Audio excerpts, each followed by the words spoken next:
Hello everyone, welcome to my YouTube channel. This is episode 12, I believe, of the Lewis Cooper Experience podcast experience. Hopefully, all being well, just before this started, I would put my new little intro thing at the start just to make it all look a little bit more professional and that, hopefully. And all being well, the image was drawn by my friend Tom. You can check him out on Instagram, Tom Draws Things, to see his other drawings. I'll put a little link to that in the description below as well. But yeah, thanks for that, Tom. So this week, again, I'm changing the format a little bit. It doesn't really need to be anything set in stone, but I want to talk about a new movie, and I want to talk about a comic that I've read recently as well, and a little bit of news and that. So that's going to be the two main things. If you're here for the movie review, I'm going to do that first. So if you don't care about the comic stuff, then I'll do that afterwards, or vice versa. Or if you do listen to the whole thing, that'll be absolutely great, and I really appreciate it. But the movie I want to talk about is called One Night in Miami, and I watched it last night, and it's a new Amazon Studios film. So it's on Amazon Prime, no extra cost, which is nice. And it's directed by Regina King, who is one of my absolute favourite actresses. She's an Oscar-winning actress. Most recently, she was in the Watchmen TV series, and she was fantastic. She was the main character in that, and I think she's absolutely brilliant. And this is her first film that she's directed. It's her directorial debut, and it's a hell of a good start. I've written the main cast down because they're all actors I don't know particularly well. I recognise them from certain things. They're all pretty established actors, but they're all quite young. Um, Young actors, like up and coming kind of thing. The what may want to recognise is Aldous Hodge. I'll go through the setup of the film. It's basically a kind of a hypothetical thing. It's based on a screenplay, a stage play by Kemp Powers. I've written the name down. And he also wrote the screenplay, and it's based on a hypothetical meeting in 1964 between Malcolm X, then Cassius Clay, Jim Brown, and Sam Cooke, the singer. And it's really interesting. It's hard to explain like what it's about because it is basically about them. They're having various discussions about their place in the civil rights movement and kind of their role as prominent black figures, like in and how much responsibility they should take. Obviously, Malcolm X being Malcolm X is at the forefront of this, and it's his kind of opinion on what these other prominent figures are doing to further the cause, and also his religious views, him being Muslim and that kind of thing, and whether or not he's kind of using Cassius Clay's kind of status to kind of further that at the expense of their friendship. So it's just how all these different, like say, quite prominent figures kind of play off against each other. I say Kingsley Ben-Adir plays Malcolm X. Eli Gorey, I think his name is pronounced, plays Cassius Clay. I say Aldous Hodge plays Jim Brown, and Leslie Odom Jr. plays Sam Cooke. And for me, he was the standout for this. I feel like he really embodied the role because Sam Cooke was quite a successful singer at the time. He's the one who I don't really know much about kind of coming into this.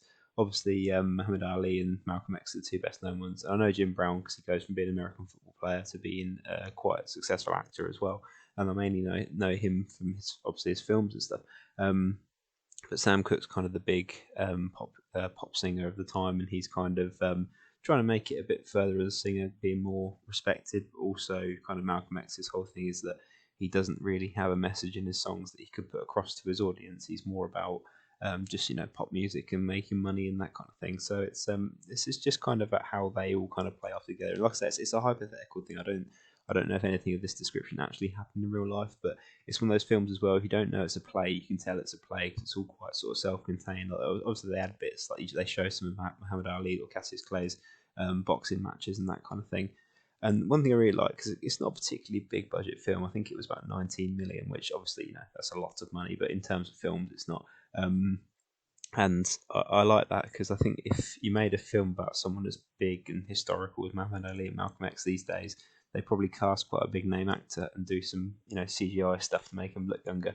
But it's nice in this because they've just cast people that look a bit like the people they play. Like they're not dead on or anything, but they're close enough. Like the chap who plays Muhammad Ali, like he's got the right hair and everything. And you go, yep, that's Muhammad Ali. Don't need to think about it anymore. Kingsley Ben-Adir plays Malcolm X, like I say, and he looks pretty close to Malcolm X. So that's you don't really need him to look dead on. It's just they look enough like him. You kind of go, yep, that's the person. It was also really nice to see Michael Imperioli as Angelo Dundee, Muhammad Ali's cornerman and trainer, because he's best known as Christopher Moltisanti in The Sopranos, which I absolutely love, and it's great to see him and stuff.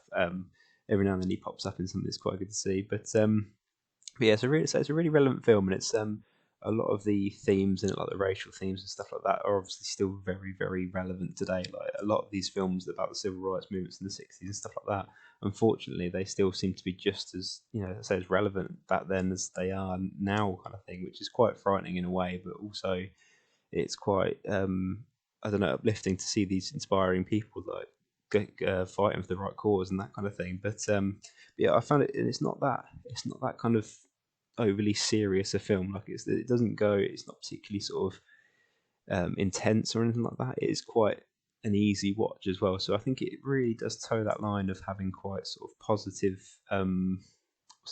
message and a serious message, but also you can just sit back and watch it. You don't have to be too locked into it. It's just kind of like it plays out quite well, and it's just these people having these various discussions. Obviously, there's a bit more to it than that, but it's but yeah, I really, really liked it. And like I say, it's on Amazon Studios. It's Amazon Studios Films, so it's on Amazon Prime, and no extra costs. 2 hours or so, probably just under that actually. So yeah, I'll give it a watch. I think it's really good. So yeah, just got a little sip of my water before I move on to the next bit. See, a real pro would edit these bits out, but let's just keep it real. So, drastically changing gears, I want to move on to my comic book of the week, which is She-Hulk by Dan Slott, the book Time Trials. And this is volume 3, but it's kind of almost a relaunch as well, because it goes from issue 1 to 5. I found the whole thing a bit confusing, so I've got 2 other Dan Slott volumes that are set before this one. But this kind of is, again, another relaunch, but She-Hulk's had quite a storied history with series stopping and starting again, to the point where she was a character who kind of broke the fourth wall, like long before like Deadpool did. Like she talked to the audience, and her covers were quite referential to, you better buy my book this time kind of thing. But Dan Slott, like I say, is the writer, and he's one of my favourite writers. He's the guy who almost redefined Spider-Man, like in the last 10 years. Like he did the whole Superior Spider-Man thing and Spider-Verse as well. That was all him, and like he's quite sort of, a lot of people don't like what he did with Spider-Man, but if they didn't, it's because they didn't get it or they didn't put enough into it, in my opinion. But yeah, he's a very interesting writer. I'm really enjoying his Fantastic Four run as well, and he's perfect for She-Hulk because he's got a very good sort of sense of humor. And this is, this is a comedy book. Like it's really, really funny, but it's really, really good. And basically, it plays off of She-Hulk being a lawyer more so than her being a superhero kind of thing. And at the start of this run, the whole idea was that her employer didn't want She-Hulk. He wanted Jennifer Walters, the lawyer. And there's quite a few cameos from different Marvel characters in it, and like they're ones you wouldn't really expect as well. Just some really random people in here. And there's one particular issue, and I think it's issue 100, even though it's issue 3 technically. I don't know how that works, but I'm guessing it's the 100th She-Hulk solo comic. Well, I say it's called Time Trials because she's literally on trial outside of time for crimes she committed in the time stream. I won't go into the whole thing, but it isn't as complicated as it sounds. It's presented in a very, very understandable way. Like comics and time travel things easily get complicated, but yeah, she meets up with the Time Variance Authority, the TVA, which are going to be a big thing in the Loki Disney Plus series. Because again, this is good reading to get used to that. But also Hawkeye's in it as well, as you can see. He is actually dead at this point in the story, in the chronology, so that's why the whole time travel thing plays into it a little bit.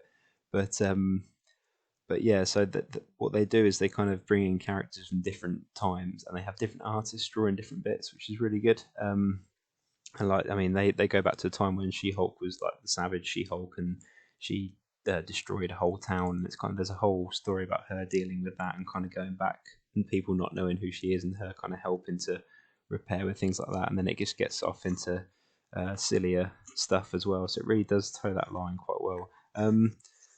The artwork's really good. Like I say, a lot of the covers, and it seems to be a common thing with She-Hulk over the years, and like they're quite sexualized imagery sometimes. Like that's quite sort of a serious sort of looking image kind of thing, and it's but the actual artwork inside the book is a bit more cartoony in a lot of ways. Like if I can find a good example of that.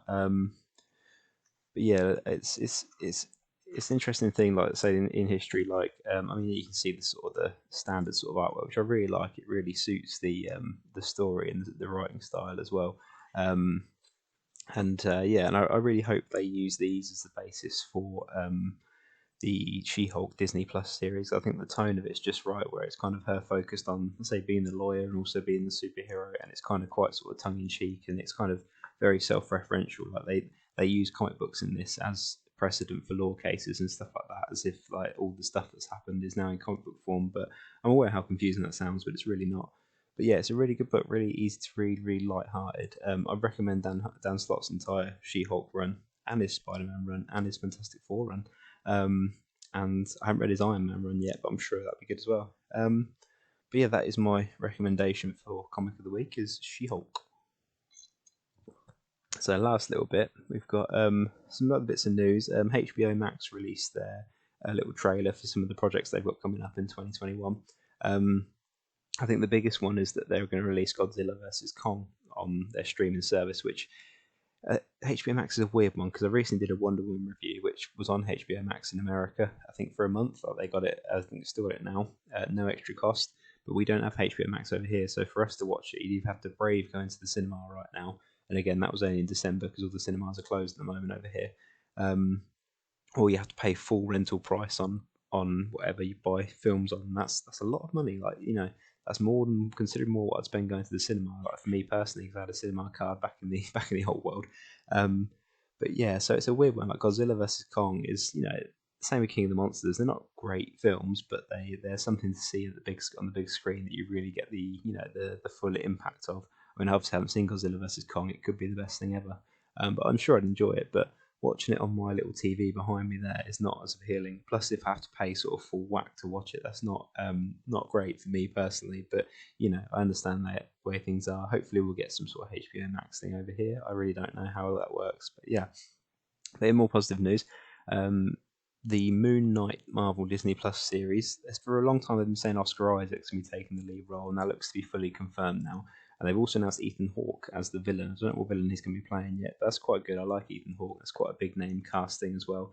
But that's shaping up quite nicely. Moon Knight's not one that I know a massive amount about. I mainly know him for appearing in like other people's comics and stuff like that. But he's quite a popular sort of anti-hero kind of character in Marvel Universe. So he's the perfect one for, say, gets a series like with She-Hulk. Like, wouldn't be a whole movie, but for a Disney Plus series, that's quite a good idea. Because obviously we just had WandaVision, which has been the first one that's just started. So, but yeah, so it's all going on in the streaming world, that's for sure. But yeah, anyway, that'll about do it for this week. Thank you very much for watching. If you've made it this far, I do appreciate it. Please leave a like and please subscribe if you haven't already. Anything you want to comment on, let me know your thoughts on. Just leave them down below if you please. And thank you very much. Take care. See you next time.